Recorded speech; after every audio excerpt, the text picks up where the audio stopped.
রাজনীতি, রাজনীতি, রাজনীতি।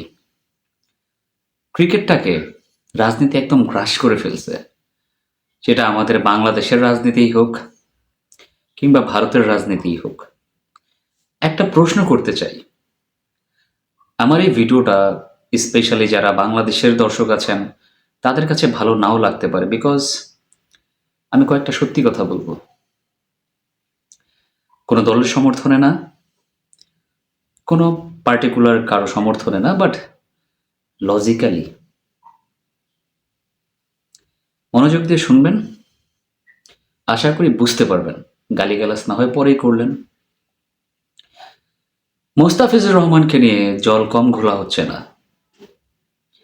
মুস্তাফিজকে আইপিএলে নেওয়া হইল, অকশনে তাকে নেওয়া হয়েছিল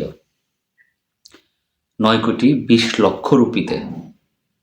কেকেআর কিনে নিয়েছিল বাংলা টাকা, যেটা অলমোস্ট 12.5 কোটি টাকা। চিন্তা করা যায়। বাট মুস্তাফিজের মুখ দিয়ে কি একটা কথাও বের হয়েছে? মুস্তাফিজ তো আমাদের মতো আবেগপ্রবণ হয়ে কোনো স্ট্যাটাস দেন নাই। মুস্তাফিজ তো প্রতিবাদ করে কোনো কিছু বলেন নাই।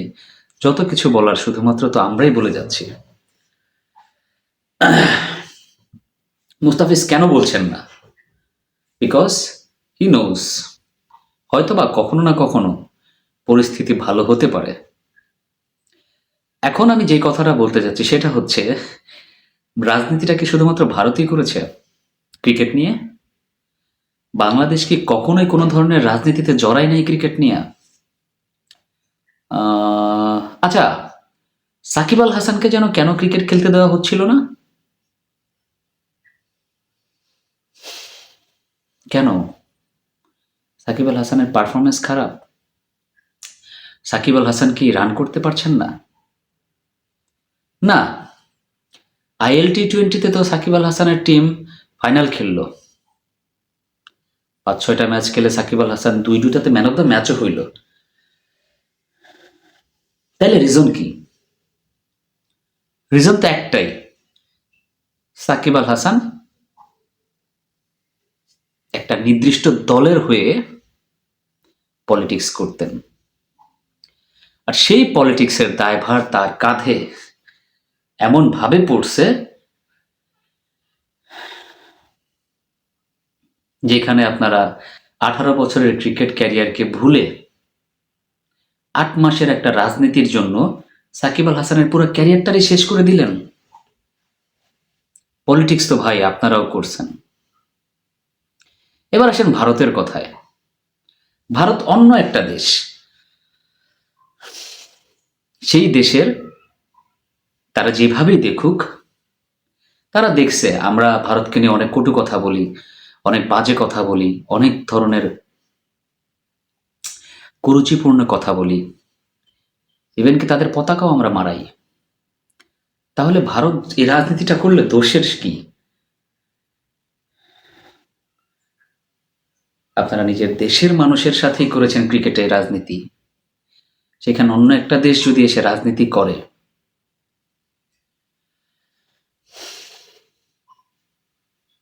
থিঙ্কিং, ম্যাটার অফ থিঙ্কিং, চিন্তার বিষয়। চিন্তা করেন, বুঝতে পারবেন আমি কি বোঝাইতে চাইছি। কৃষ্ণ করলে লীলা খেলা, আমি করলে ঢং।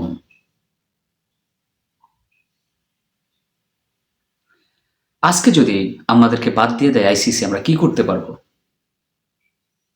বিসিসিআই যদি বলে যে বাংলাদেশের ওইখানেই খেলতে হবে, আইসিসি যদি বলে বাংলাদেশের ভারতেই খেলতে হবে, নাইলে আমাদেরকে ওয়ার্ল্ড কাপ থেকে বাদ দিয়ে দিবে, আমরা কি করতে পারবো?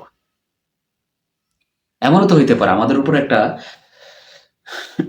টোটালি চাপ আসতেছে, এটা ভারত তৈরি করতেছে এই জিনিসটা। আরেকটা বিষয়, পাকিস্তানের সাথে ভারতের যুদ্ধ অলওয়েজ লেগে আছে। তারা কেউ আইপিএল খেলেন না, কিন্তু তারা নিজেদের দেশে আইপিএল নিষিদ্ধ করেন নাই। কেন? রাজনীতি কি তারা আমাদের চেয়ে কম বোঝেন? মোটেও না। তারা বোঝেন কোনটাতে দেশের লাভ, কোনটাতে দেশের লস। বিসিবি কিন্তু সিদ্ধান্ত নিছে, বাংলাদেশ সরকার সিদ্ধান্ত নিছে আমাদের দেশে আইপিএল হতে দেওয়া হবে না বা কোনো কিছু অনুষ্ঠিত হতে দেওয়া হবে না। ভাই আমি একটা জিনিস বুঝলাম না, পাকিস্তানের সাথে ভারতের এত খারাপ সম্পর্ক, তারপরেও তারা ভারতীয় চ্যানেল, ভারতের আইপিএল গুলো নিষিদ্ধ করতে পারে নাই। কেন পারে নাই আই ডোন্ট নো। এটা হয়তো বা তাদের রাজনৈতিক চাল হবে।